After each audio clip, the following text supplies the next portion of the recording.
Thumbs up, thumbs up, thumbs up, thumbs up, everybody. Thumbs up.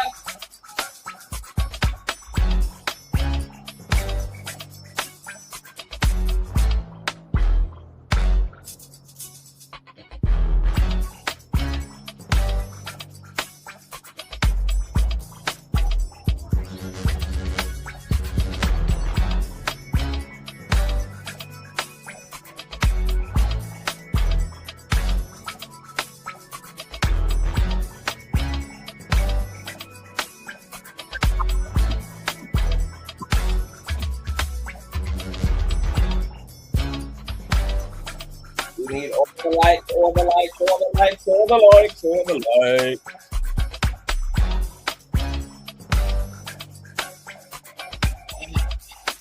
All right. What's going on, Conscious Crew? Happy Friday, TGIF. Honey, God is good. Hope you guys have had a wonderful, wonderful, wonderful weekend. You guys already know what we're here to get into. This won't be a super long live stream, but it's going to be an informative one, and it's going to be a cinematic and visualistic one. So get your popcorn out. All right. Before we do so, please go ahead and run those likes up. We need all of the likes. So please thumbs up, thumbs up, thumbs up, thumbing up the video. Not only helps with YouTube's algorithm, but more importantly, it triggers up YouTube's notification system. So when you are thumbing up the video, you are literally knocking on the digital door of another Conscious Crew member and telling them to get their black asses into the sanctuary. Also, make sure that if you guys are new here, that you guys are definitely subscribing. Tell a friend of a friend of a friend by sharing the link. And if you love everything that the King does here, you can definitely show some love to the Cash App and or PayPal, $Consciouztv on Cash App and or paypal.me/Consciouztv, Consciouztv, spelled with the Z on the end of conscious, just like it is here on the channel. And I think that's all for our church announcements. With no further ado, let's go ahead and push on through. I know a place where you can recharge your soul. Baby, that's Consciouztv. And in the midst of brokenness, he gon' see your asshole. Baby, that's Consciouztv. You gon' heal, you gon' laugh and catch a little shade. Ooh, girl. Y'all know he be slaying, y'all better stop playing. Come hear what he's saying. Ladies and gentlemen.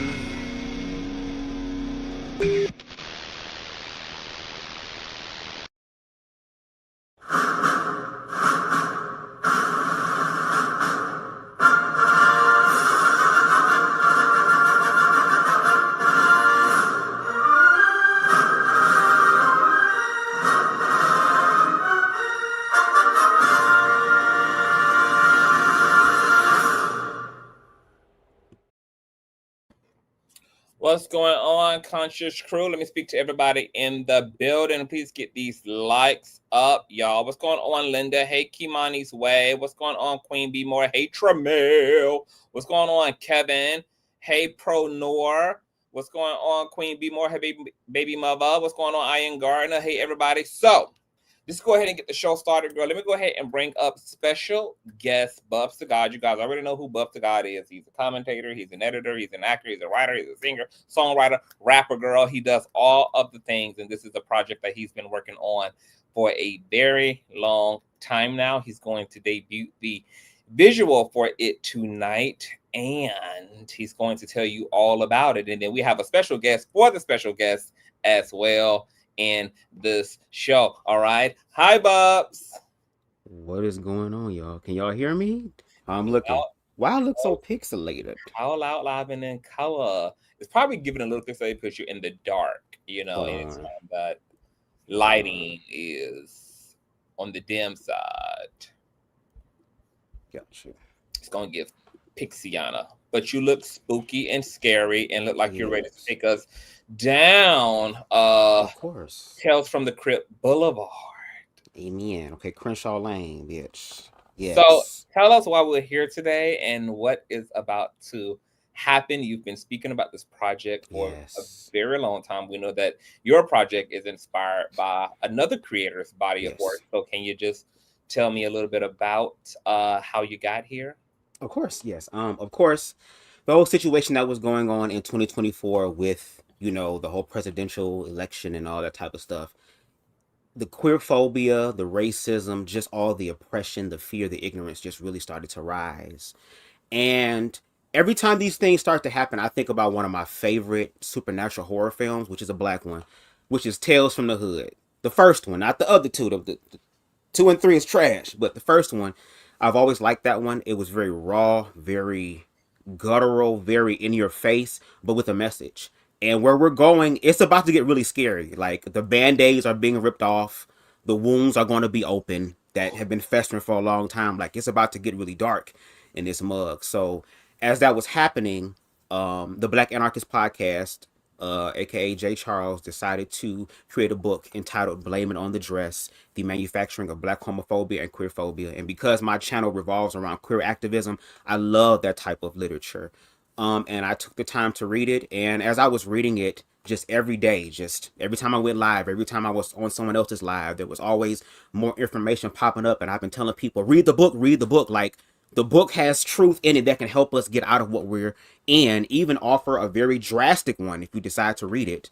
And I said, you know what, with me being a visionary and Tales from the Hood being one of my favorite horror films, I said, let me go ahead and use my creative energy to speak about the issues that we're dealing with, because that's what great artists do. They use their gifts and their talents to bring to life the issues that a lot of people want to remain as footnotes. And this project is literally the god of white supremacy, like narrating or giving his critique of the book, but he's doing it in a very gloating way. And he does not want y'all to read the book. And he's pretty secure that his plan is going to succeed because, again, to them, niggas are stupid. They ain't gonna read. Look at what's happening to the Department of Education. Like, he's taunting y'all, but this project is meant for all of us, especially the black community, to look at ourselves in the mirror. That's gay and straight. That's male and female. Man, woman, wherever you are, we have to look at ourselves. If we're going to save us, we have to look at ourselves first and realize how we continue to play into that. And of course, we're going to have the author later on, which I'm excited about, who is going to break it down in greater detail. But this is just my dramatic interpretation of it. So, and you'll get more information as the premiere continues with the video. So, yes. Okay. Well, with no further ado, we going Yes, ladies and gentlemen, and everybody in between, thank y'all so much for being here. I really appreciate it. Make sure I hit the like button.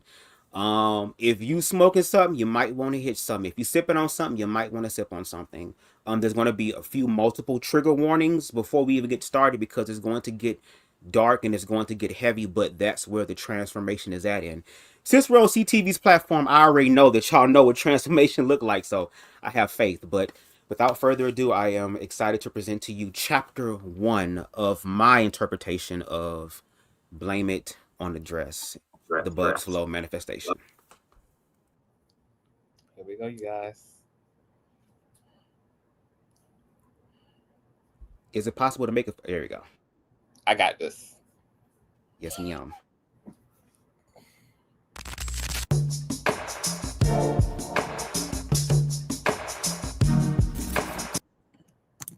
This is...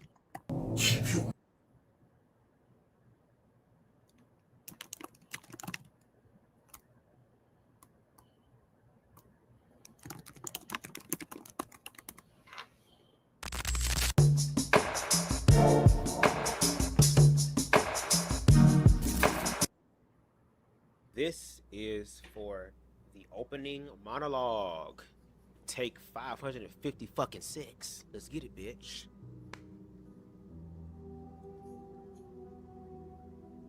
Hey, what's going on, fam? What's going on? It's your dude, Bubs the God, here with yet another unique manifestation. Firstly, before we get started, I would like to say thank you, okay? Thank you. Thank you for taking the time to step into this world. A world I've been constructing for weeks now. You could be anywhere, doing anything, but you're here. And for that, I definitely am grateful. This project, even though it stressed me the fuck out, is definitely my baby, okay? Now, with the help of ChatGPT, shout out to them, you know, my scribe and shit, that's what I call them, we've manifested something I can only describe as a dark, jarring interpretation a dramatization of Blame It on the Dress, the manufacturing of Black homophobia and performative masculinity by J. Charles, aka the Black Anarchist podcast. Make sure y'all go over there and subscribe to him and purchase the book. It is an amazing read. This is no ordinary book review.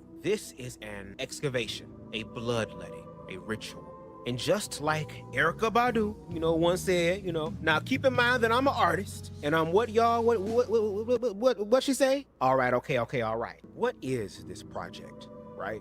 It's a raw, unflinching examination of how the god of white supremacy has infected the Black community, how it has sunk its venomous fangs into our collective psyche and fed on our fears, our desires, very souls. The god of white supremacy, even though it sounds corny, it's not just a figure or a corny ass name, okay? It's a living, breathing force, an omnipresent, narcissistic, blood-soaked entity that takes credit for every act of violence, every lash of the whip, every blade of grass that grew from blood-soaked soil. It is vile, insidious, and remorseless. And it's going to talk to you. Yeah, you, through this project. Before you proceed, understand this. Viewer discretion is not just advised, it's required. This is not a safe space. This is not a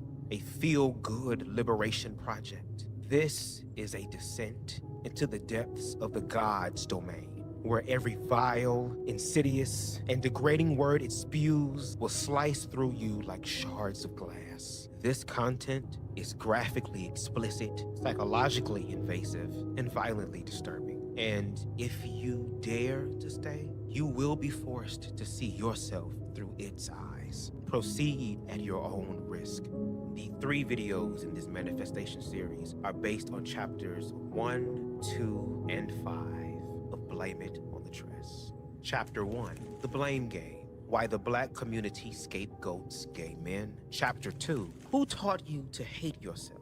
Homophobia as a tool of white supremacy. And Chapter 5, The Man is the Prize, the mythology of straight male superiority. Now, if you find yourself unable to look away, you find yourself craving more of the God's words, more of its venom, more of its gospel of blood and suffering, let me know in the comments, okay? Let me know how much you're, willing to invest in other chapters besides these 3, okay? No shade. Let me know how much more of yourself you're willing to sacrifice to hear what it has to say. Because make no mistake, the god of white supremacy is always hungry, always waiting, always watching. But despite how dark this will get, there is definitely a way out. Listen to me. There is always a way out. And that way begins by reading Blame It on the Dress, okay? By taking that knowledge, that weapon, and wielding it against the God's reign. Because as insidious as it is, it can be dismantled. But only if we dare to face the truth. Only if we dare. See how that word "we" keeps popping up? To confront what we've been conditioned to ignore. So before we begin, just go ahead and take a deep breath. Exhale. Okay. Take a moment to ground yourself. Affirm that you are stronger than the darkness you're about to witness. That you are not what the God says you are, okay? That your worth is not in its hands. You are not its puppet, and you are not its prey. You are here to reclaim what it has stolen from you. Your mind, your soul, your power. Now, go ahead and grab something to sip on. Light up. That's your vibe. I already did. It's the 15th take, bitch. I'm high as hell. Turn off the lights. Step into the abyss with me. Because what you're about to witness is a Bubs Flow manifestation you'll never forget. So, without further ado, I present to you my interpretation of Blame It on the Dress.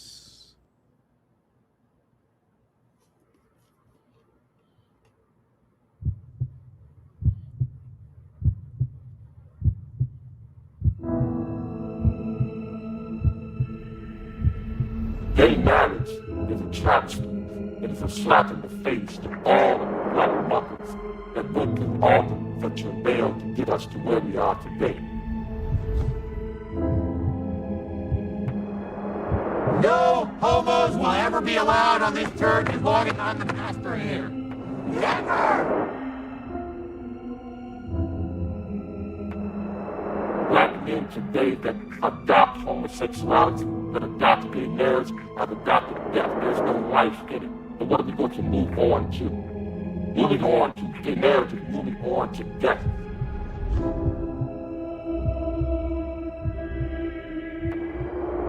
To understand is that the Bible commands that certain people be put to death. Not by me, not by Christians. It's obviously not my job or the job of any Christian to go out and kill anybody, and I've never taught anything like that. But rather that the government's job is to punish criminals and to execute those who committed capital crimes. And according to the Bible, homosexuality is a capital crime, and I didn't write the Bible. Any matters if they wait for these homosexuals to get children and they can molest them. I was real clear how it happens in Romans chapter 1. It talks about how God gives people over to a reprobate mind to do these filthy acts. So it has to do with them rejecting the Lord and rejecting Jesus Christ. And I'll ask again.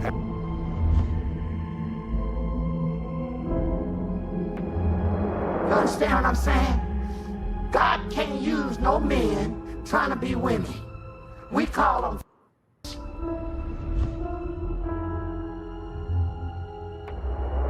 walking around here looking like a sissy. And they don't want nobody to say nothing about you. I'm gonna say something about you. You're perverted and you're lost.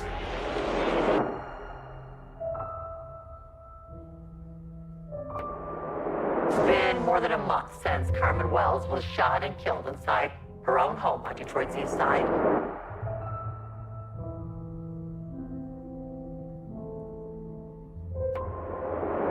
Once you choose that lifestyle as an adult, and as an African American, you're subject to get the worst of everything.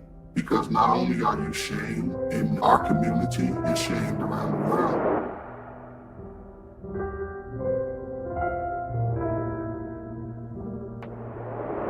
I'm hurt, I'm devastated. This has to stop. I'm almost 50, and I go to more funerals for LGBTQIA people than I've ever imagined in my life.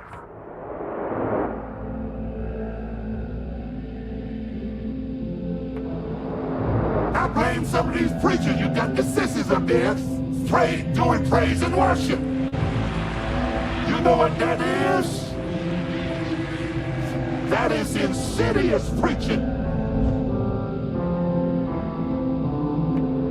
Jordan's friends tell me she was killed on the same street where she lives.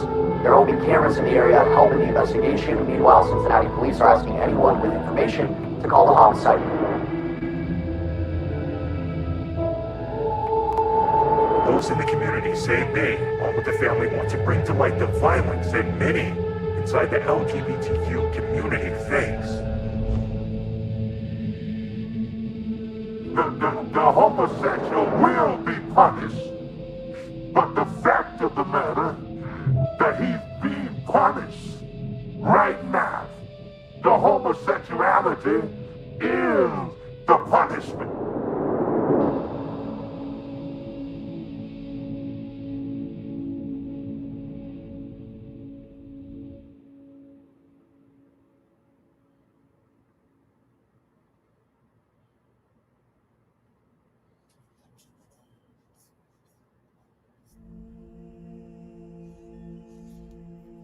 This is not the barbershop sermon you survived. This is the part they never said out loud. The blood-soaked syllabus carved into your father's belt and your cousin's silence. You are about to enter the slaughterhouse. Here, softness is skin, queerness is crucified. Here, the god of white supremacy lectures in broken ribs and swinging corpses, and every lesson ends in a blood offering. This manifestation contains graphic language and spiritual violence, ancestral desecration, abuse. homophobic ritualism, and the psychological mechanism of black on black brutality, engineered and orchestrated by something older than your pastor's voice. There is no refuge in this chapter, no escape in scripture, no softness unbruised. If you continue, understand this: the voice will not blink, the images will not flinch, and the mirror will not lie. If you are not ready to hear your uncle's voice in the God's laugh, to see your own hands holding the knife, to remember what you did to him when no one else was watching, turn back now. But if you're still here, light the candle, close the door, and listen carefully. Because once the lesson begins, the God does not stop. Viewers' discretion is your last illusion.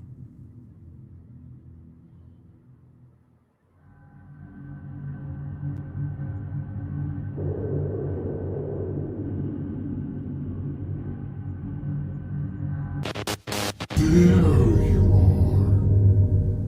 The prodigal children. Back again for another sermon in hell. Tonight's lesson, everyone. How to beat the fat out of your own blood. And thank me for it. Oh yes, we're going there tonight. Straight to the meat, straight to the bone, straight to the blood-soaked, gory truth. Because that's what you do, isn't it? You point your fingers at the fairy in the family, the sweet boy in the corner store, the quiet one who doesn't walk right, who doesn't talk right, who doesn't love right. But you don't know me. You don't know how I took your love and made it a curse. How I took your tenderness and made it a weapon. How I took your brother and made him your enemy. How I took your father and made him your executioner. You ever notice how it always starts so young?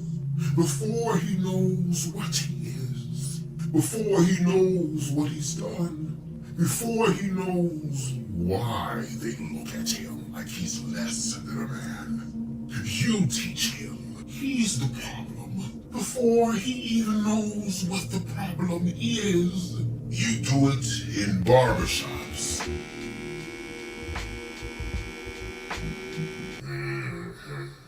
Where manhood is forged like a shank in a prison cell. You remember, don't you? Sitting in that chair, 11 years old, legs dangling like a while some toothless motherfucker sneers. Little punks like you, the reason the community's so messed up. Oh, you remember that, don't you? The way he said it, the way he sneered, the way he spat, the way he threw his filth on you. Because he couldn't throw it at me. But that's how it works. You feel powerless, so you punch down. You feel weak, so you beat the softness out of him. You feel like a so you make him feel like less than that. Because as long as he's the you get to be the man. You think you know violence? You think you know suffering? You don't know shit. Not until you've seen a man fuck his brother while the overseer watches. Not until you've seen love turned into a spectacle.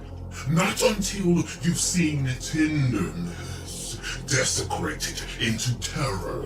I took 2 men who loved each other, made them fuck under the moonlight, made them bleed under the overseer's whip, made them look each other in the eye and say, "This is for your own good," and you still do it. Oh, how you still do it. You still make them fuck each other, not with their bodies, but with their words. You call them you call them sissies. You call them weak. And every time you do, I get stronger. I get fatter. I get fuller. You think you can rise up? You think you can fight me? You can't even fucking read. You want to know why you'll never open it? Why you'll never read? Because I made you. I wrote you. I programmed you to hate yourselves, to beat your own sons, to choke your own daughters, to crucify your own brothers, and call it love. So, go on. Keep your mouth shut. Keep your head down. And keep feeding me your children. Because even if you do open it, even if you do read it, you'll still belong to me. You'll still bow down. You'll still call me God. Blame it on the dress.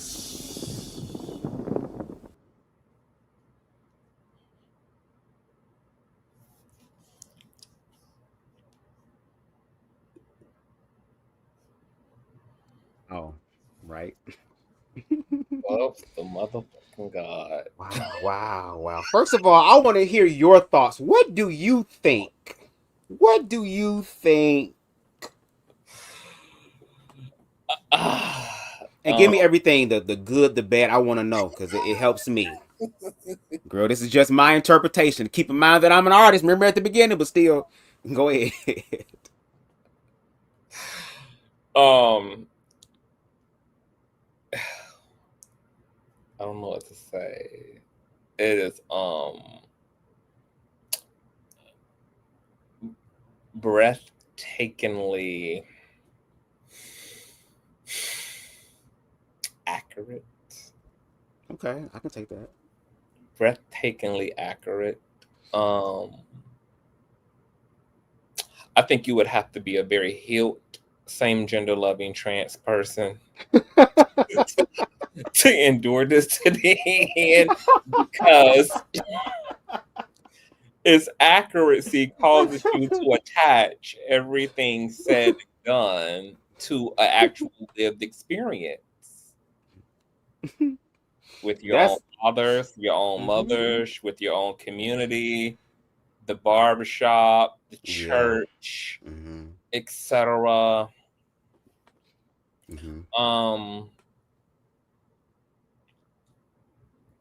It makes me curious because I think that you did a great job at kind of putting on that lens for heterosexual folk to look through, and that type of rawness and gutturalness kind of removes the delusion that dominant society likes to double down on when it comes to the relevancy of homophobia and queerphobia and transphobia. I really cannot recall the last time I bared witness to something that was so raw in nature. Like there wasn't like a moment, you know, like typically you can take a breath as you watch something. This, there's no breath. It's like a long stabbing, just a long, like the knife never comes out. Right. And I think that's necessary in a time like this where there is a lot of a softening and denial about the level of homophobia, and we're going back to a super homophobic, transphobic society due to this particular administration who's really gaslighting and triggering and fear mongering and warmongering. We talked about the DOJ entertaining taking GUNs away from transgender people. We're talking about now Congress and them, the Supreme Court, talking about reversing gay marriage. I mean, you know, it's a mess. So I think something like this being so polarizing and so raw, it's necessary because the whole government, the whole society right now is just completely polarized and pulverized. And then the visuals were so really telling. They probably told just as much of a story as the actual narrating does as well. Like your selection and creation of these images were really, really, really epic. I know a lot of the Consciouztv crew members consuming about the image, but it was well worth it. I told you in the pre-screening that I feel like this was like, I would like for you not to be a professional editor. Like this is something that comes from a professional editing team, like super cinematic, visualistic, gut-wrenching, and it just puts society's bullshit right fucking there. Like I literally like was feeling sorry for LGBT people as if I'm not an LGBT person. Like it put me kind of in an out of body point of view. Like, damn, we've really been really ugly, and this abuse and this trauma grooming literally starts from the time that queer people enter into the world. Like this othering and this misfitting and this physical and societal rejection. I mean, it really, in a 19-minute nutshell, puts everything that I be talking about kind of just like, you know, it wraps it up in a nice little ugly ass bow.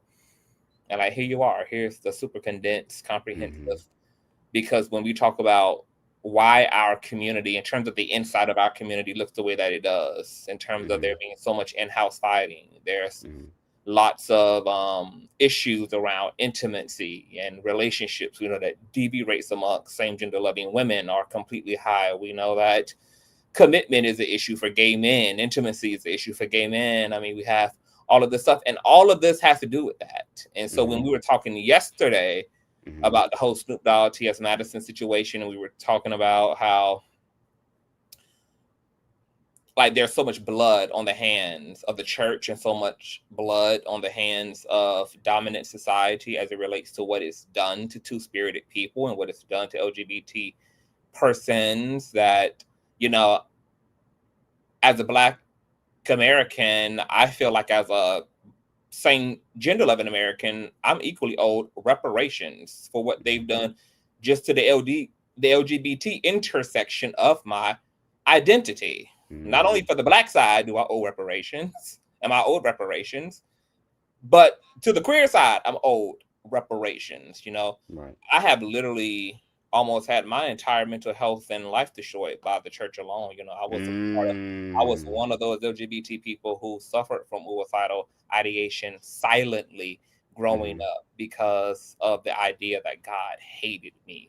And it was already bad enough that I lived in a society that didn't love me, but then the one thing that was supposed to, the one thing that created me also did not give up about me, was something that almost sent me completely over the edge. Because where do you go from there? Once they've ripped God away from you, once they've removed your heavenly Father, your heavenly Mother, from that maternal relationship, when that's the only love sometimes a lot of us had to navigate our lives with, when we were ejected from our homes, when we were rejected by our school peers. I know so many LGBT people who dropped out of high school early because of the bullying, just to be safe. Yeah. You know, when they got to an age Yeah. where they could skip and they didn't have to go, they didn't have to endure the ridicule and all of that. And, you know, I know that your piece touched on the actual abuse aspect, the closeted aspect of it all, the projection of Black men's inferiority complex, living in a racist America and needing somebody else to victimize in order to feel empowered. Like, all of that is brilliantly tied up in your scary ass project. Yes. Yes. Before we bring Jay up, who wrote the literature that inspired this visual, Yeah. do you want to speak to some of the questions? Because there's a lot of feedback you got in the comment section as well. Of course. Yes, yes. And I just want y'all to know too that this is just chapter 1 of a 10-chapter book. Like, the book, like, a lot of people look at the book and think it just talks about, you know, queerness, but it talks about how white supremacy has fucked all of us up using queerness as the scapegoat. It speaks about Black women and how the system has Black women competing with Black queer men. They talk about how there's this idea that's created for Black men to follow, to be the man, even though that idea is not really their own. It's a concept that was given to them through colonialism. So the book is an excellent ass read, and I just can't wait till we get, you know, the Black Anarchist podcast up here to kind of break it down further, because this is just my interpretation of it in a dark way. I would love to hear from his own mouth, the creator that inspired this. But yeah, yes, could you put up, yes, I want that one real quick. That's what I'm afraid of, because my visceral knee-jerk reaction is to turn it off. I'm trying to be open-minded, but all I see is Rob Zombie and Marilyn Manson, all of them, which I would turn off. And no shade, the Blue Directive. I thank you so much for being open-minded. And the reason why I wanted this project to be as raw and visceral as possible, because whether we want to accept it or not, the real, raw, visceral reality is happening. And that's a reality that we cannot escape. They are slowly doing that while we are over here arguing over all type of stupid shit that keeps us divided, so that when the time does come, when the clock finally strikes 12 and the midnight hour is hit and some Thriller grave shit pop the fuck off, now everybody gonna have to face the devil, the lower vibration, whatever, for itself. So I wanted to be able to kind of, in a sense, like, warn people of what's to come, because there's 2 more videos and then there's a 4th one in the project series that is going to bring it all together with Project 2025. No shade, like, this is the time to face scary stuff, because as long as we scared, they got the power. And that's going to affect your children. And possibly mine if I have them in the future, but it's going to affect your children and your generation. So why not face the fear now and work through it and learn how to survive, or transmute it, or face the fear when you're not ready and you fucked up. So the Blue Directive, I thank you so much for doing that. And if only we had more people that would be more open-minded like you. Yes. You're getting so much feedback from people saying this is powerful. IG says, I loved it. I want to watch all the other parts. Kimani's Way says, definitely accurate. Thank you. Excellent work, IG says. Yes. Let's see here. Speechless and okay. Yes. Arshawn says, this is dope. Most people would be put off by the imagery, but the message, editing, the visuals, and that's kind of like the point. Like, the imagery is kind of part of the point. It's like, the reality. It's the reality. It's the reality. Brutal, ugly reality of what's being done psychologically and physically to queer people. I'm loving this presentation. Quote, you can't even read. That was my part. It caught me off guard. Did y'all catch that little bomber clock, that barbershop shade I kind of threw a little bit? Indeed. Not somebody said my cohort. Go ahead. The line that got me was, in the barbershop with your legs dangling over the chair like an N-word dangling from a tree. Shout out to my Chat GPT. Yep. Girl, Chat GPT bars, bitch. Chat GPT was in her Kendrick Lamar bag. Chat GPT was in her Kendrick Lamar bag that night. I said, wow. Wow. Yes. Wow. Like, talk your Baby, there'll be times I will be reading what it came up with because again, it took me a long time to work it out. But I would literally sit here with my red lights and music on and read this shit, and I'd be like, "Girl, who, girl? They're gonna try to kill me, bitch. They're gonna try to kill me, girl." So I'm gonna be talking. But yes, Shauna yes. says, "Did you create these images? Do you want to talk a little bit about how you came up, what you came up? Because I'm also encouraged, Bubs, you guys, to start a Patreon very soon. Because I figured there's going to be a lot of people who's going to see this vision and be like, my God damn, like the editing, the visuals were dope. So Bubs, if you guys are interested, you know, he can teach you guys how to use Chat GPT, how to use some of the other software that he utilized in order to put this project together. But yeah, do you want to talk a little bit about how you picked your images, etc.? Oh yes. What I did was I took certain excerpts from the book and I asked ChatGPT to kind of help me expound on that and to do it in a way as if though it's a god speaking. Do you get what I'm saying? And I kind of worked with it to kind of get it as accurate as I possibly could. And then what happens is that you can ask ChatGPT to create a very detailed, fleshed out text prompt, text image prompt or whatever. The more contextual, the more nuanced, the better. You would then take that text prompt, you would copy it, you would go to Perchance AI, which is a free AI generations site. Hopefully it'll stay that way. I don't know. But for now it's free. And you just put it into the description box and you click generate and you keep generating until you find the desired image. And the gag is that even though I was working on this throughout these past few months, even just on chapter 1 alone with the generation, because it's very time consuming how I really work it to make it as accurate as possible. The fact that some of these things like line up so well, even the same visuals and hairstyles and stuff, I didn't know. I was just finding the ones I liked the most, and it all was so cohesive. So that's how I was able to generate that. Period. Well, we also have the author. Yes, this is my in part. the background as well. Girl, I'm about to grab my other shit. I'm right here. Keep listening. And he's kind of no stranger here either, you guys. He's been on the platform as well. The Black Anarchist podcast. We want to welcome also to the platform. Hi. Hey, everybody. Thank you so much for that presentation. You were so talented. When I was watching it, I had all these ideas coming to my mind. I think I don't want to give it away right now, but I'm going to talk to you after this because I think there's an opportunity that we can actually work together. And I mean, because of a lot of people are not going to read the book because it's boring, but I think we can present it in a more entertaining way and actually possibly make money off this. So I'm definitely going to contact you after we're done with this live stream. Manifestation. And thank you for creating the book, you know, because again, just you say it's boring, and unfortunately with niggas need theatrics and presentation. That's just unfortunately the case. But I appreciate you for still putting the book out because there are people like me who find information fascinating, and it really just opened up my mind more to where I was like, not only can I create something that is visual because I'm a visionary, but I can also do the one thing that people are afraid to do, which is community work, to connect with each other. This also not just promotes me, but it promotes you. And I want your book to get out there because y'all, I need y'all to read it. And no shade.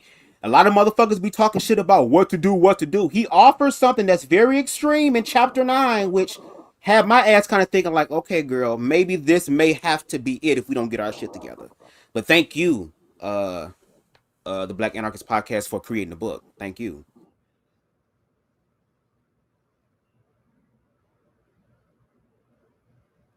Yes. Let me ask you this: you still there with us? I'm still here. Okay. Do you want to go right into the whole interview thing? Yeah. Okay, girl. All right. So, well, first of all, do you have anything that you want to say? Because you said you had a lot to say, so I'd rather you kind of get that off your chest first, and then we can go ahead with the interview thing. Well, first, someone was asking in a comment section who was this targeted towards. I mean, I originally wrote it with the Black gay community in mind, but of course, it applies to the Black community in general. And to some extent, it probably applies to the broader queer community, but specifically, I was targeting the Black queer community because this is basically a manifesto to give us ammunition that we have been scapegoated for every problem in the Black community. And basically, you can use this book. You can actually, you can basically use the arguments that I made in the book, the historical analysis that I presented, and say that none of this is our fault. And this really, the Black community has actually betrayed us. We have been rotting and dying for the Black community, and they say that we choose our gender over our race. And no, they're the ones who have done it. They're the ones who have put our sexuality first. And so I mean, I feel a greater sense of community from the queer community. Y'all, even just look at this. The queer community has supported me right now. Even right now, you're supporting me. I'm not going to get that kind of support from the Black community. It's just not going to happen. I guess I already knew that. Just being a part of the community, I felt more of a sense of family within the Black queer community than I ever felt within a broader Black community. So it is what it is. I think you all can probably, you probably can relate to what I'm talking about, that we do support each other. This is the reason why the Black community doesn't get anywhere, because they are so individualistic. They don't have the community mindset that we have. So they talk about how, gays or transgender, they get more protection than, straight people. It's because they don't stick together. The gays and the queers, we're going to form up like Voltron, and we're going to defend, even like Little Nas X. I don't care about Little Nas X, but he's a gay Black man, so I'm going to defend him. I don't give a shit. Like, I'm not going to throw him under the bus. That's how I look at it. Like, we really need to stay on code and support each other. That's a really good point. I'm glad that you said that, Black anarchists, because Black queer people do get a lot of heat for identifying more with quote unquote queerness than identifying with quote unquote Blackness, even though that's not our truth, but that's what they say about us. But to that point, there's been more notable camaraderie and sisterhood and brotherhood and community in queerness than there have been in the Black community for Black people. Oftentimes, we can get the little bit of resources that are there as long as we're only identifying as Black, but as soon as we identify as queer, those resources are ripped away from us. That doesn't really happen when Black queer people are sticking together. So that is a really strong aspect to what kind of glues the community together, even though our community is dysfunctional as well. But we do have a historical habit of being able to form community and family consistently and to create space. And in some way it is kind of a trauma bond, because we're banding together as a result of the rejection, of the humiliation, of the violence that we're escaping, of the evictions and all the things that we're enduring in our communities and households, etc. So our community, in terms of the Black community, could do a lot better at, if it's about being Black, then let it be about Black, because despite me being gay, despite somebody being trans, despite somebody being non-binary, bitch, we're still Black. We're Black people. And like Black Anarchist book says, y'all the ones who prioritize our queerness over our Blackness. All the time. And there's such a immense contradiction in terms of what the community want. And we already know why. But even when they say, where are y'all? Where's the LGBT community when Breonna Taylor, when George Floyd? And then when we come out and make our presence known at those rallies and we hold up the LGBT rainbow signs, they tell us to get that maggoty shit up out of here. Wait, y'all wanted us to name tag ourselves to ensure that our presence is here in Black shit, in Black spaces, about Black things. And then when we make our presence known, y'all result to the homophobia that y'all are so obsessed with. So you really can't appease this community because it really is just about that. It's about the phobia of it all.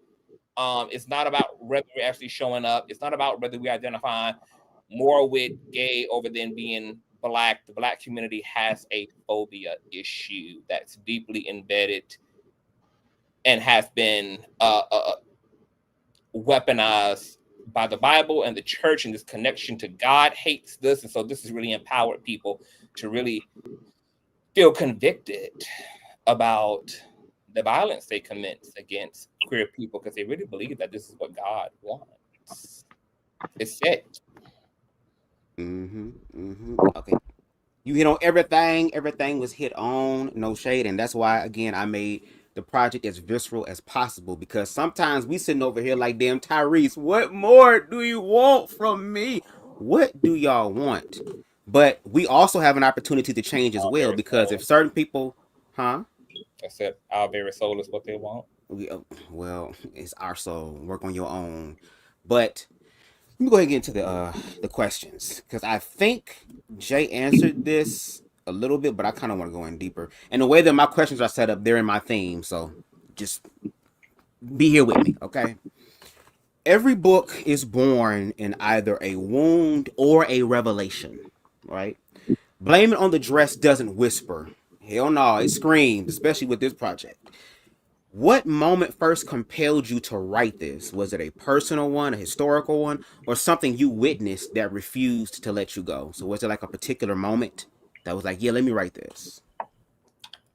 I can't say it was one particular moment, but I just kept hearing this recurring theme that every problem in the black community is because black men are wearing dresses. It's because black men are bitches. Like, and then there was no accountability for how, like, the fact that they created those so-called bitches. Like, there was no accountability. There was no reflection on the psychological trauma that they're the ones who raised us. They are the ones who emasculated us in the first place. The mothers beat us with extension cords. They the fathers taunted us for taunted me for throwing the football like a girl. So it's like we are the creation of the black community, and they act as if we just raised ourselves, that we just chose to be gay, we chose to be effeminate, and it's just like, I'm not going to say that it's necessarily. I mean, there's nothing wrong with being feminine. By the way, that is another thing that I wanted to address. I love feminine men. Being feminine is a weakness. It's not a weakness. Like, I think the weakness is the fact that black men are not allowed to express their femininity, that they have been disconnected from their feminine side.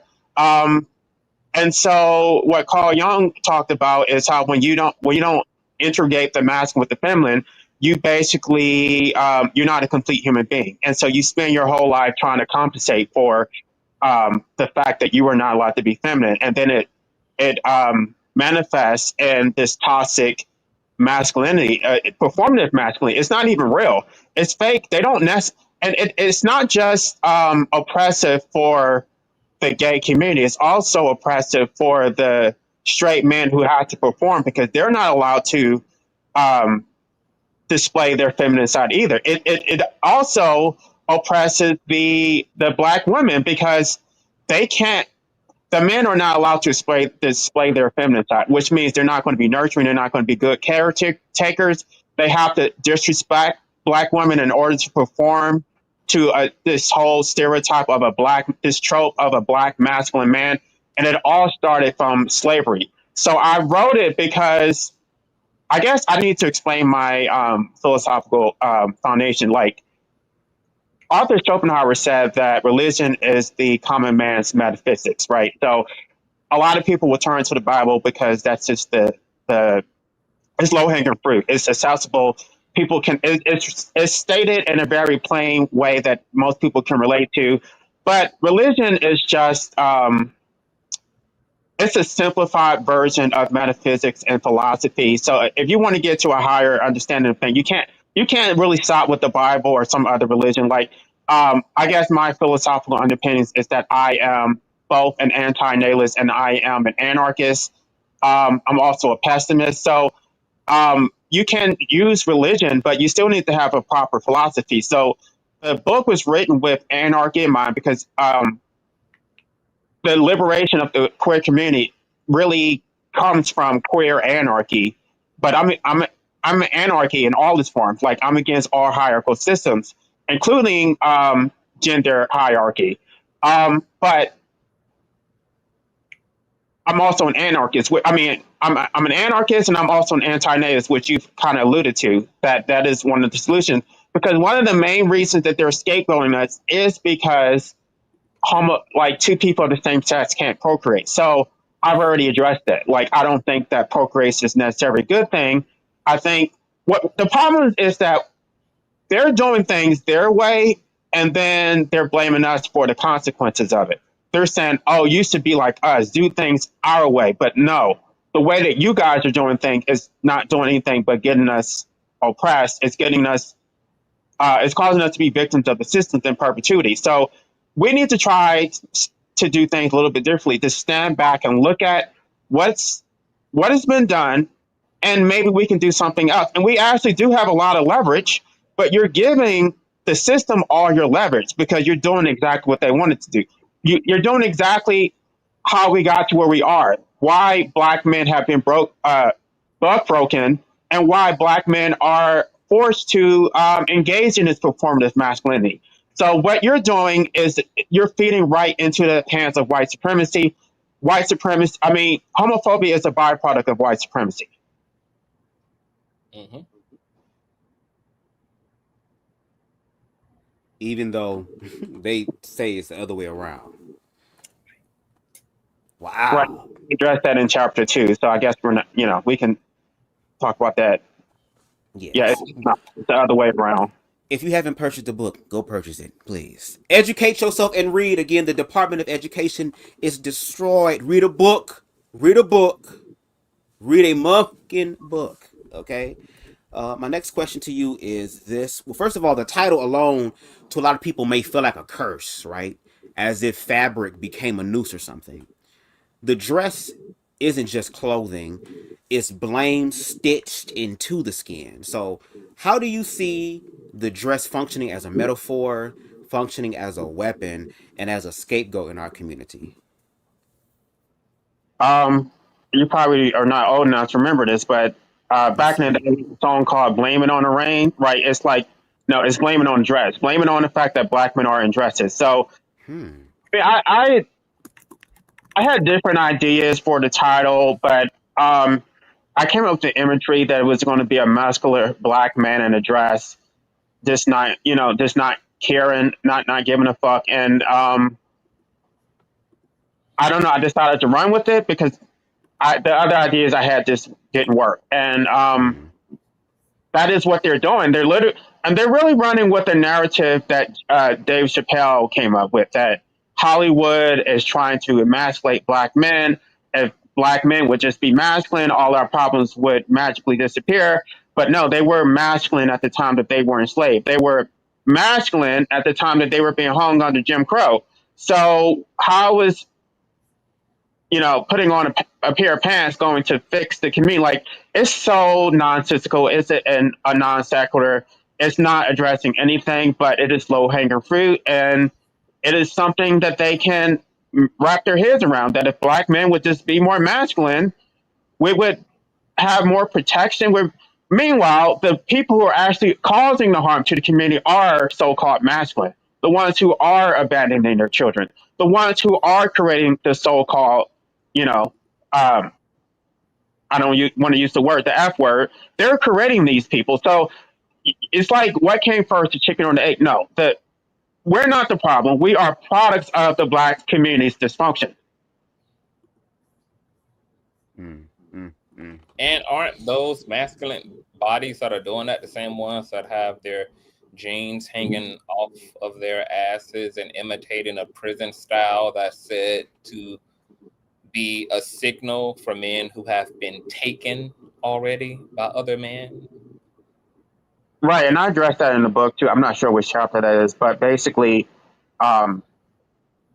black men don't, or heterosexual black men don't see themselves as objects of desire.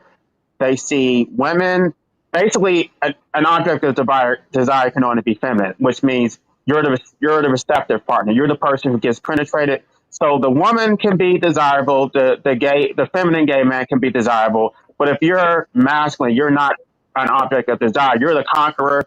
So they can go around half naked and don't get any pushback, and because nobody's supposed to look at them in a sexual way.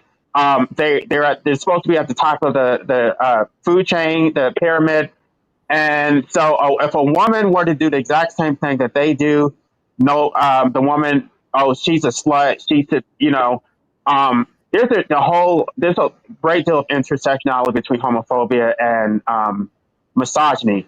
Yeah. As a man, if a woman walked outside butt naked, I would not think anything sexual because I'm not attracted to her. So everything is really based on the male gaze or the heterosexual male gaze, that because they see women as desirable, that is going to be shamed. But they're not desirable. They don't even think about the fact that they walk around half naked, and then maybe other men actually find them attractive, and you're telling us not to be gay, but you're walking around naked. So how does that work? You don't think that we're actually looking? They don't think that we're looking at them. They don't think anything of it. You're literally showing your ass. You can see your dick print, and you're supposed to look away.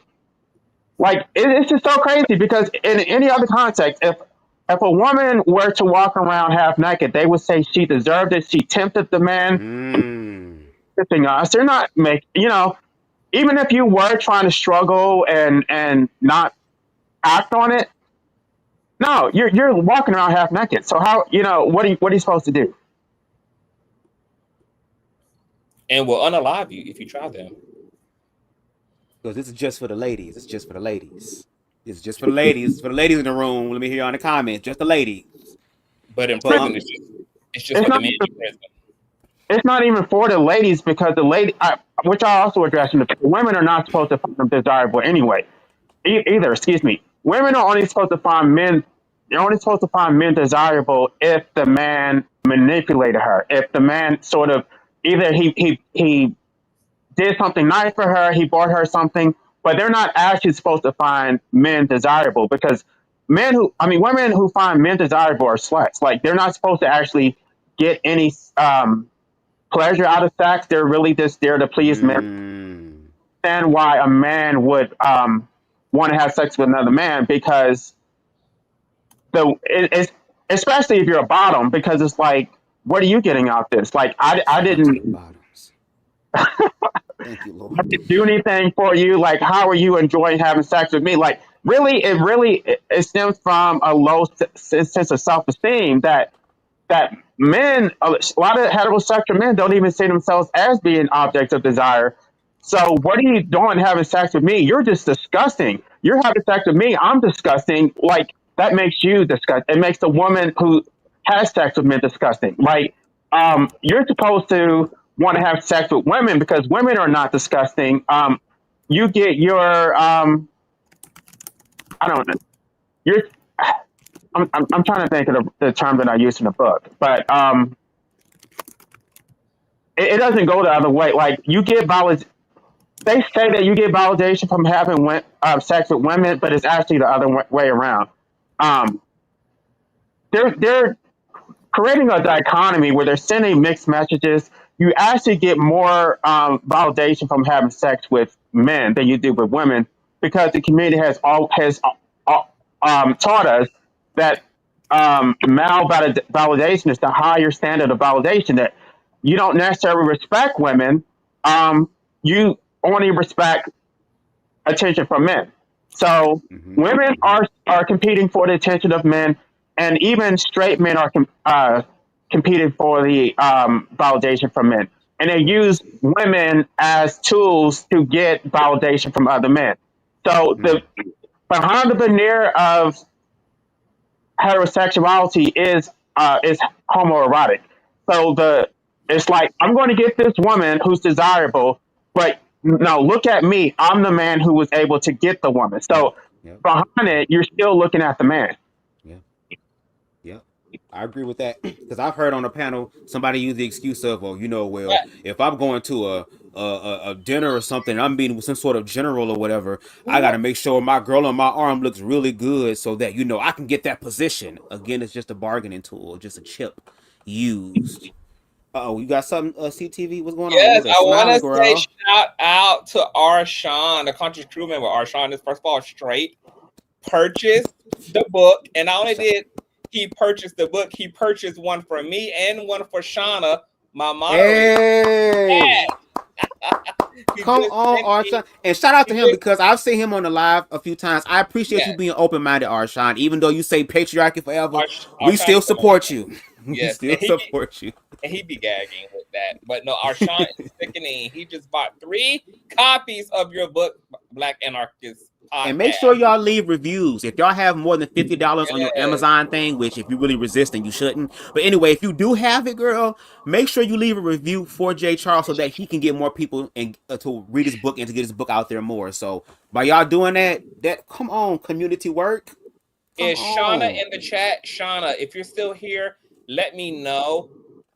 Send me a DM on Instagram so I can send you your download link for this wonderful book. Blame it on the dress. And shout out to Arshawn. My God. Well, we officially got the straight community supporting education, supporting Black queer entrepreneurship and Black queer literature.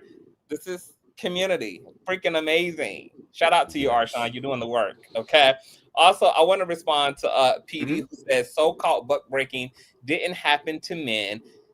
Didn't just happen to men. No slave was safe from cruelty on the plantations, women, kids, the elderly. If we keep it real, so many true history is whitewashed and destroyed. Absolutely. And to that point, buck breaking wasn't even about turning slaves gay. That would have contradicted the slave master's breeding bond. It was about humiliation, like all rape and forced coercive sexual assault. This is the same thing they do to the whole Old Testament Lot and the angels and the men trying to get a hold to the angels. That wasn't about the men being queer, especially when Jesus said that angels are genderless to begin with. That was about humiliation because rape is also a Middle Eastern psychological tool, war tactic against foreigners. It's used against women. It's used against immigrants. It's used against anyone Prisoners of who needs war. to be dominated and conquered. This is about rape and the perversion of sensuality, the perversion of consenting mutual love. Okay.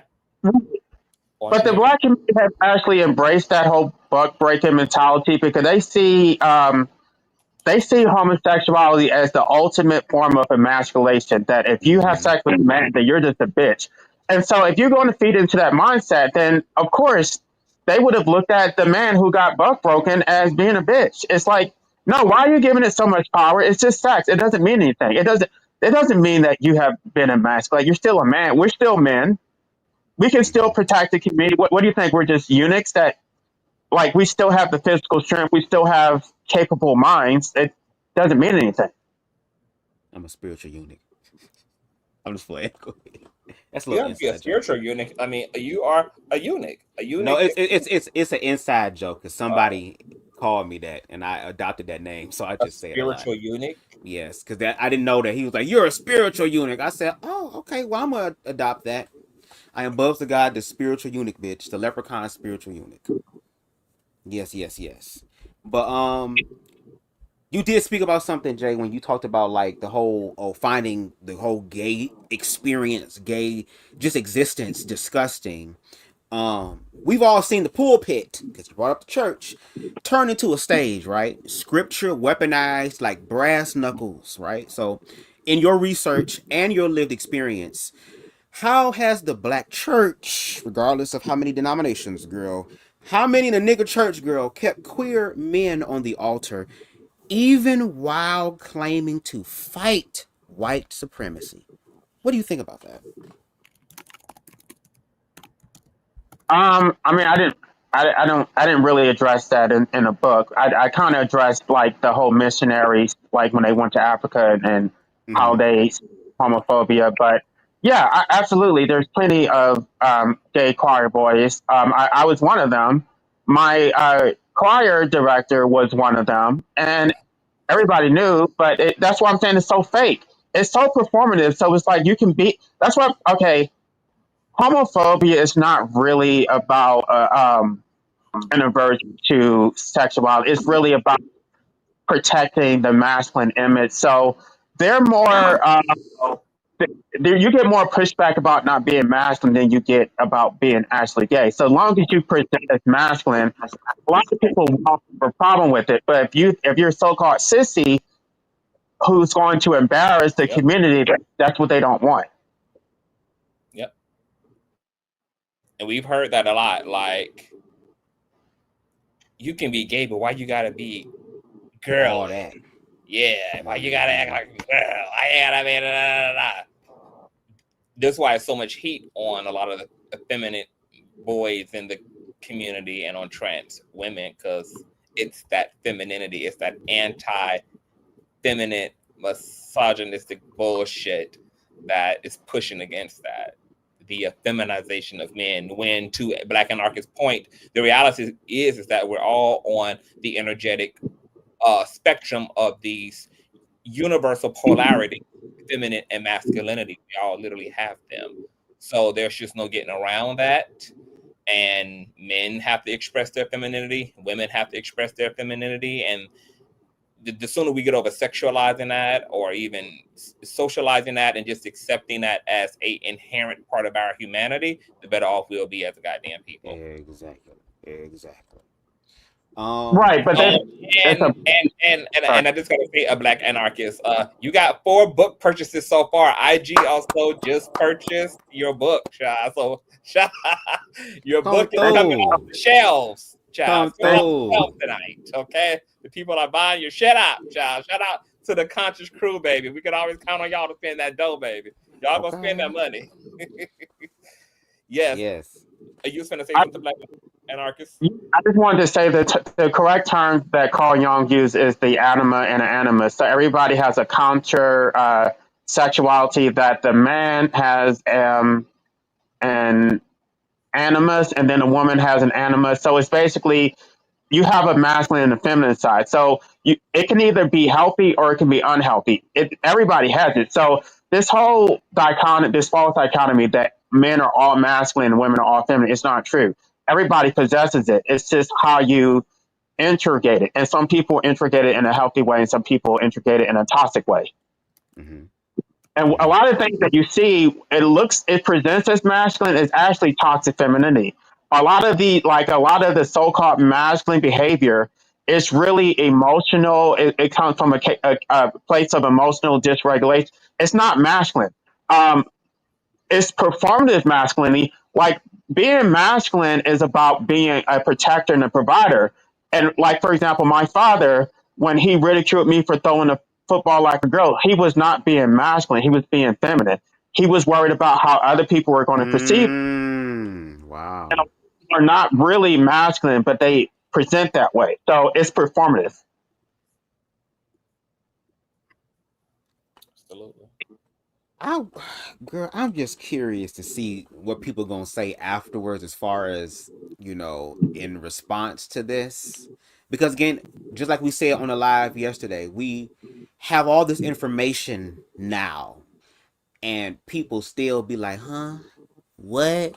But then now it's happening to them. Because again, we collectively get fucked now.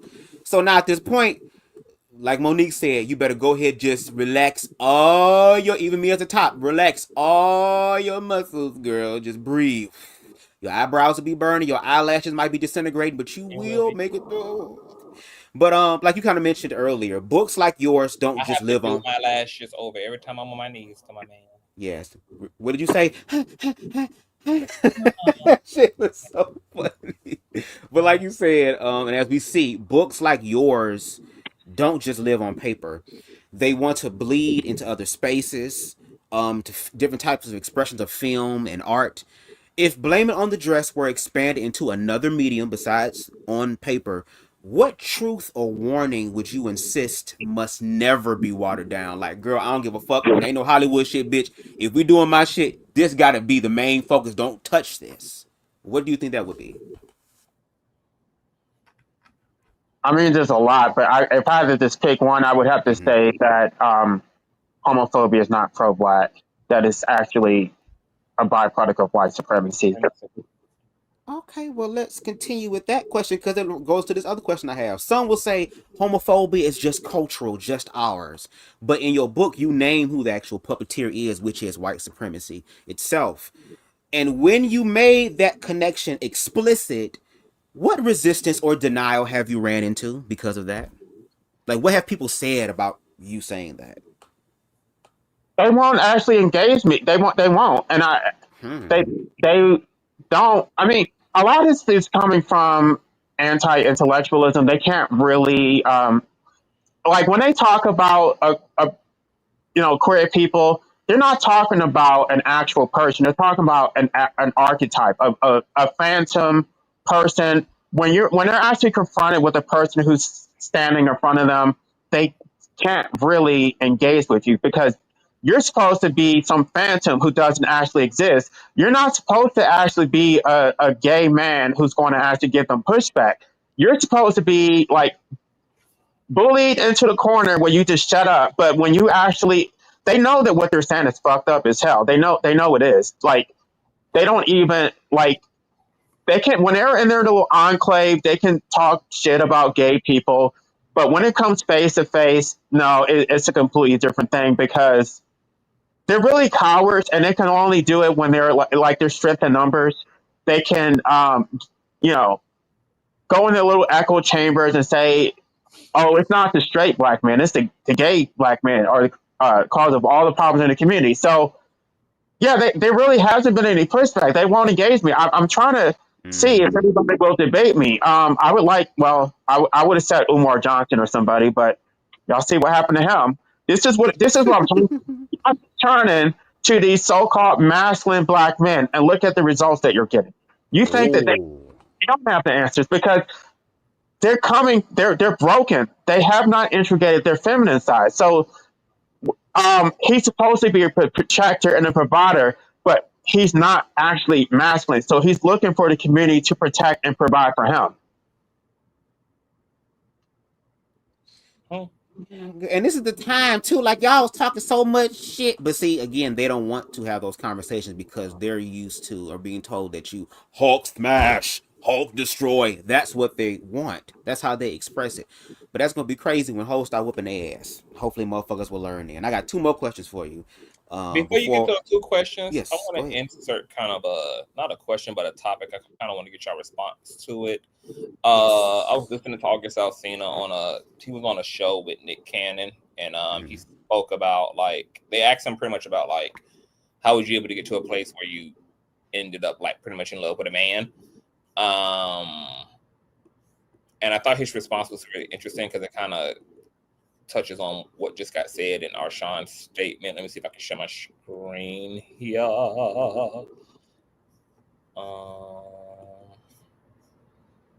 Okay. All right, check this out.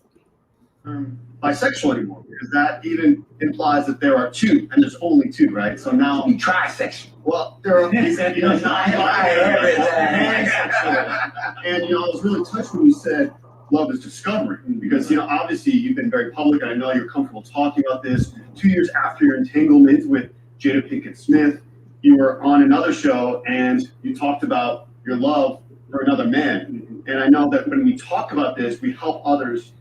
What has opening your heart done for you? To be honest with you, bro, it's not even me that's opening my heart. It's that power that's higher than myself. I always say that the greatest gift that God could have ever given me was exposure, to expose me to so many different kinds of people, places, things. So it's like when people want you to define yourself as whether you're gay, straight, bisexual, or whatever, as you were just talking about, love is like much more complex and it has much more depth. So for me, I'm just the kind of person that's like, because love is a language, I'm fluent in love when it speaks to me. Why do us as human people people don't even like the. Okay, so I thought that was very interesting. I actually was going to do a whole entire show on this because y'all That already would be know that good. this kind of gets into my whole philosophy about how love is also just as much of a spectrum as orientation is and gender is. And I've always been curious because my personal philosophy is that more than likely the natural orientation of humanity actually is pansexuality. Homo and hetero probably exist on the extreme opposites of the spectrum, but probably more people exist in and have a capacity for pansexuality than what we know, but we don't quite know that because of just how much we've socialized hetero and homo, and we force people into labels, and we've browbeat people into identifying one way out of fear and for survival. And so we really have not really ever given people the opportunity to really unfold and to really know what their authentic self is and to really explore their full capacity to bond and to connect to other human beings. And I really found it quite beautiful with August Alsina kind of like speaking about his orientation, not even from a place of orientation, but more so from a place of like love. Like, I am a being of emotions and I'm complicated and complex, and I don't know if there's some type of like numerical or measurable way for me to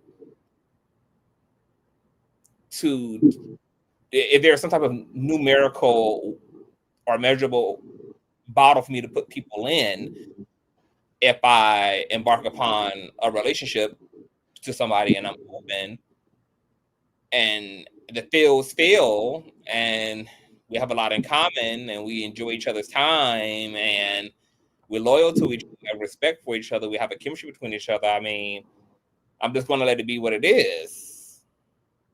Just going to let it be what it is. And I think about how many women have such deep platonic relationships to the same sex. Like, even if they're not on some lesbian stuff, like, women have a capacity to get very intimate, even in their platonicness with other women, even in their community with other women.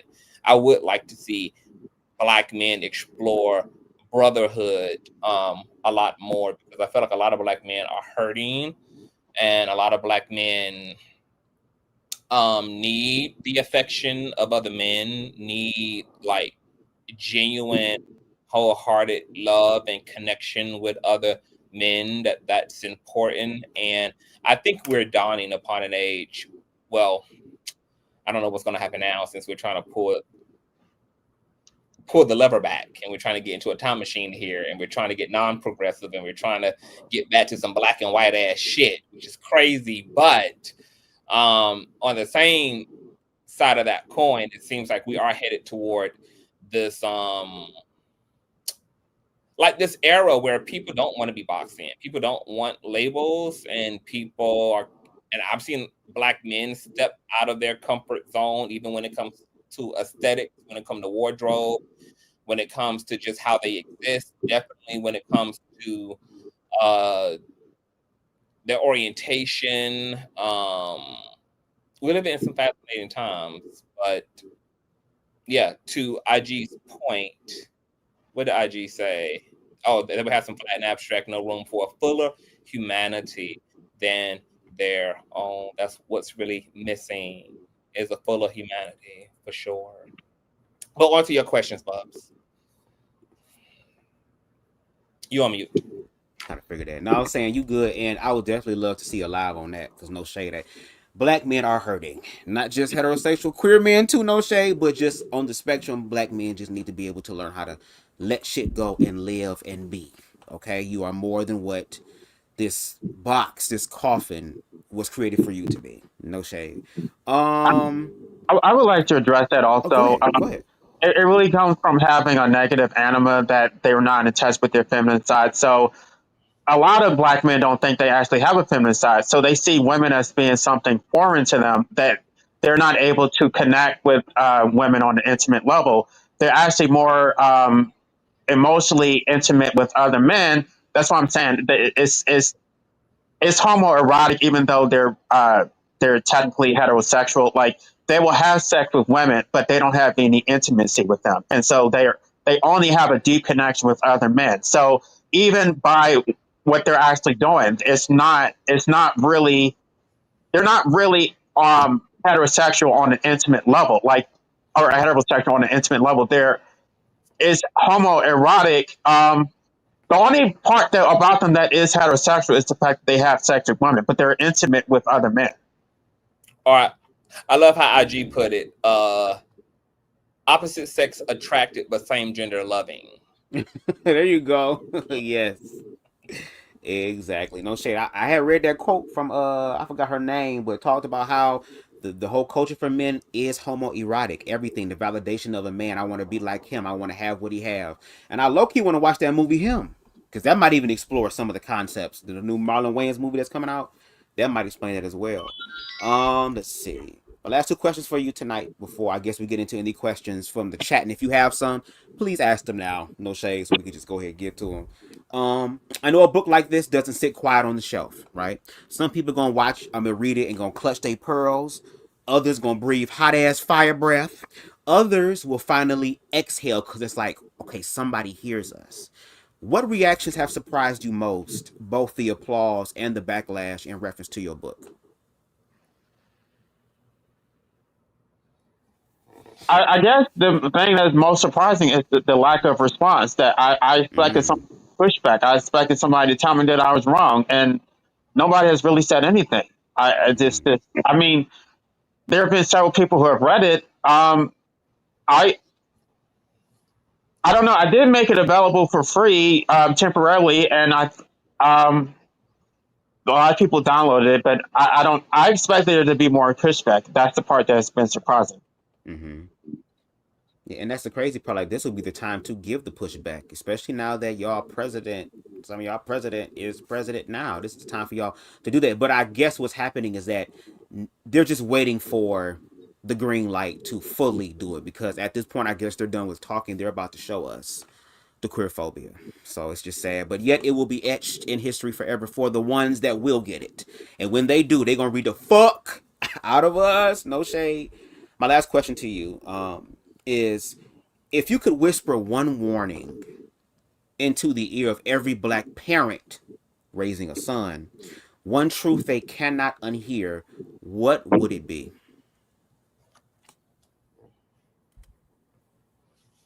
Oh, well, I mean, there's so much I can say about that.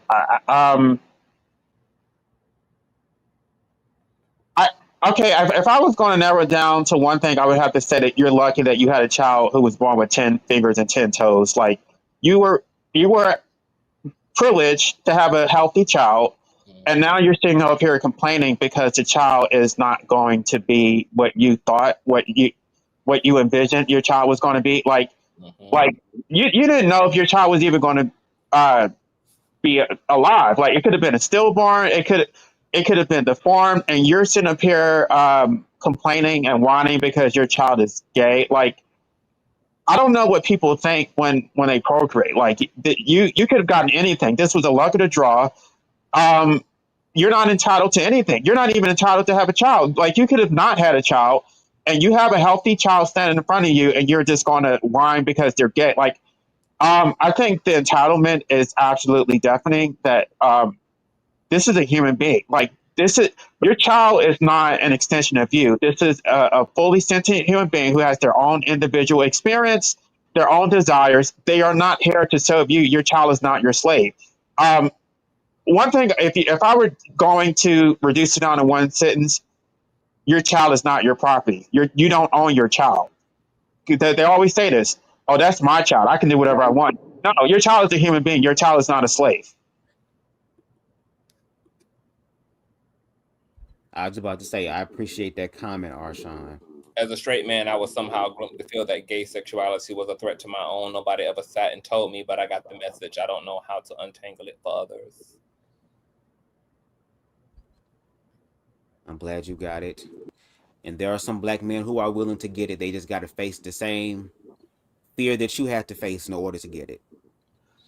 Right, but that's the whole thing, that homophobia doesn't only negatively impact the gay community. It impacts everybody, including straight men and women, because they're going to be victimized by association. They don't. I mean, they have to perform to be masculine. They can't associate with gay people. If their children come out gay, they're going to be ostracized. It affects everybody. Yeah. And I was going to say that I think that what makes homophobia stick is the pressure and the compounding from bullying is what really cements it. It's really the way that people are really othered and gawked and mocked and humiliated. And I think that it helps homophobia to stick because it's so consistently reinforced. It's so reinforced. It's so reinforced. And there's such a knee-jerk reaction, such a adverse reaction to a femininity personified through men. Whether that's transgenderism or gender fluidity or identifying as same gender loving or masculinity in women, even though gay women have it seemingly a tad bit easier because their same-sex attractiveness kind of feeds the twisted fantasies of patriarchy, but they even also still suffer. Trans men still also suffer under and in a patriarchy, but I think that that's what really helps the homophobia and the phobia of it all to stick is the perpetual bullying and reinforcement of it all. And, you know, a lot of us had to find the inner strength to really come out of the closet because living out loud is scary because we all knew how much it could cost us to live out loud. We all knew that we were taking a big potential L by claiming it. Whether that was having our families turn against us or having our peers turn against us. You know, I really empathize for the down low. I empathize for those who are in the closet. It's so destructive, but you know, it's also a part of human self-preservation, and I can't be mad at people for preserving themselves, especially when the stakes are this high, when you're willing to kill people, or jobs are at stake, people's livelihoods are at stake. Self-preservation is a logical act. Live out loud for what? Just to end up crucified. So also to that point, shout out to all of the revolutionary ass queers who said, yeah, bitch, if it's cross, I'll go. If it's a cross, girl, somebody gotta go, girl. So shout out to all those who are able to live in their shit and all the people who took those L's. But I think what doesn't get enough conversation in the LGBT community also is the trauma of the aftermath of coming out. Yeah. Because it's not completely perfect either to be living openly in your truth. And maybe I'll put a panel together of queer people and talk about the aftermath of coming out, the good, the bad, and the motherfucking ugly. That live would be epic. And it's so crazy, kind of just piggybacking before we end this, but how it starts so young, like I said, how it starts so young. In the book, even Jay talks about how some toothless crackhead is coming around projecting his bullshit onto somebody else because he can't change his own life. And it starts so young. So a lot of us experience that bullying as children. So when we talk about protecting the children, do you really protect all children? Is that what you mean? Or just certain groups of children? And if so, I'd rather you just tell the truth than to keep doing this mental gymnastics where you fucking all the way up. But Jay, the Black Anarchist podcast, thank you so much for coming through. I'm just so happy that you were able to get some book sales. Also, for the people that are reading it, please make sure that you read it and don't just read it and be like, If there's something in there that that resonates with you, if there's something like, hold on, Jay, bro, wait a minute, what about this pimping? Open your mouth and say it. We need the critiques. You know people that will be able to have conversations with you without reading you for filth. Now, if it depends on what energy you come in and you stay in. If we stay in a certain frequency, girl, we got to match it. But for those that want to learn, for those that want to open their minds, the ones that want to face the fear, that's what I put all those disclaimers in the beginning for. So for the pussy assholes that ain't got time for this, please move out the way. We need individuals who are willing to go through the fucking fire, because that's the only way that, first of all, not only are we going to save the community, but that's how we start saving the community, by saving ourselves first. And reading Blame It on the Dress definitely is a signpost to the truth. We got to put in the work. So shout out to everybody else that has done that. Shout out to y'all for coming through and watching with us. And thank you again, the And Black for Anarchist spending Podcast, that for taking your motherfucking time. and for spending that motherfucking money, crew. Arshawn is packing a punch. Matter of fact, we have another. Arshawn purchased a copy for another Conscious crew member. So if there's any Conscious crew member in the chat right now and Blame It on the Dress, let me know in the comment section. Either email me at consciouztv@gmail.com or message me in my DMs on Instagram at Consciouztv on Instagram, and let me know that you're interested in a copy of Jay's books, because we have purchased a few and we are handing them out. So one more book available for a lucky viewer who's interested. And to Bub's point, since Jay's interested in conversation and getting the conversation started, for those of you who follow FBAs and Adolfs are your favorite hoteps, ask them to read the book, ask them to review the book, and to give their thoughts and perspectives on the information and the knowledge, and Blame It on the Dress. But yes, thank you for being here, Jay. Matter of fact, for people who want to contact you, maybe there are people who want to invite you onto their podcast, who want to interview you about the book, where can people contact you at? Well, my channel is the Black Anarchist Podcast. I don't always talk about queer issues. I talk about anarchy in general, but queer anarchy is a part of anarchy. And this one other comment, for those of you who read it, I really appreciate it if you would leave a review on Amazon or wherever you purchase it. It is available now on other platforms, Barnes and Nobles, several platforms. I gave it wide distribution. So, yeah, just leave reviews, because that is important, because that's what's going to help to generate more traffic to this book.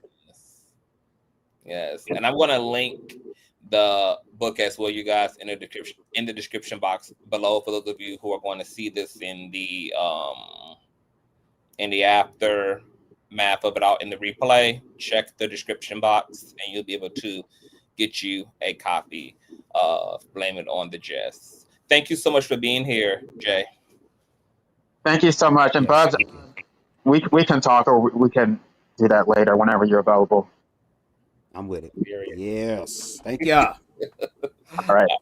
That was the Black Anarchist Podcast. You guys, make sure you guys subscribe to his channel. Bubs, this did. Girl, I am just so happy this turned out so fucking good. Girl, I was nervous. Right, I was like, perfect. But you know what? I realized. I know, but this is what I realized though, and I'm learning how to transmute this. And I remember my public speaking teacher said this to me, or he said to the class, but it's true. He said, if you are nervous, or you know what I'm saying, that's good, because you really care. Use that energy and project it forward. And the fact that everything just kind of happened, I'm glad that people rocked with the project. And again, if you have critiques as well, let me know, because I know I can do better. I'm a perfectionist in a sense, so I see certain things, especially now, like, damn, I could have did that better. But your feedback definitely helps me as well. If there's any thoughts that you, or anything that I have said, whether it be this project or any sort of content on my platform, because I also ask you to subscribe as well, please let me know what your thoughts are. I am okay with people having conversations and we are differing in some way. There is always a way to get to the gray area, which is the sweet spot, and that's the best that we can do. So let's get to the sweet spot. So again, thank y'all for rocking with me. I will be dropping this as well on my platform and my other social media platforms. I will bring forth more information about what's happening with chapter 2 going forward. No shade, because again, there are certain things that I want to talk about with CTV, just to try to make this as potent as possible, not just for everyone who's consuming it or watching it, but also for myself too, because this took months. In the beginning of the intro, I said weeks. No, baby, this was months. Life was lifing, but I'm glad that it was out, and y'all energy, y'all views, Y'all contributions in any way really does help me, and I thank you so much. CTV, thank you so much for opening up your platform for me and taking time out of your busy schedule to help me and see it with me. Thank you all. I'm gonna have a good night. I'm gonna have a good weekend, but tonight I'm gonna have a good ass night. Y'all really did that for me. And shout out to those who stayed and watched. Shout out to the replay gang. Even if you a hating ass bitch, shout out to you too, girl. Just shout out to everybody. This was impressive. You and Jay are doing impressive work. So this was all of my pleasure. You guys, Bub's channel is also linked below. How many subscribers are you away from 1K? I don't know, but right now I'm at, I could, but I don't feel like doing math right now. I'm at 948 subscribers, girl. So we like more than 50. Yeah. Okay. More than 50. Subscribe, y'all. We got to get Bubs to his 1K. So yes. And also, too, if you feel compelled, girl, because y'all seen y'all's little cashy tonight, girl. If you want to go ahead and send a little cash my way, girl, to be like Buzz, we appreciate the visual, girl. Even though you said some shit that stuck on my toes, bitch, I appreciate your leprechaun ass. If you want to, because I just saw y'all was just helping him. So I'm just saying, girl, if you want to, you can. No pressure. I'm just playing, but thank you. Just got on Cash App as well. Yes. Okay. And remember, you guys, if any of you guys want a free copy, courtesy of Arshawn has given me, he's purchased like 3-4 damn books of Women on the Dress. So we have one more free copy available. If any of you guys in the comment section want a free copy of Blame It on the Dress to read, email me and DM me. Or DM me on IG and I will get you your free copy, okay? We got one copy, honey. So first come, first serve. Bubs, Chef Kiss. This was absolutely amazing. Thank you for choosing my platform to debut this project through. Don't worry, this ain't gonna be the last time, girl. This might just be a ritualistic thing, Shade. Of course, it's not. It never is. It's gonna be ritualistic, girl. I know a place where you can charge your soul. Go ahead, baby. That's Consciouztv. Okay. We will see you guys later. Have a wonderful weekend, everybody. Bye. Bye.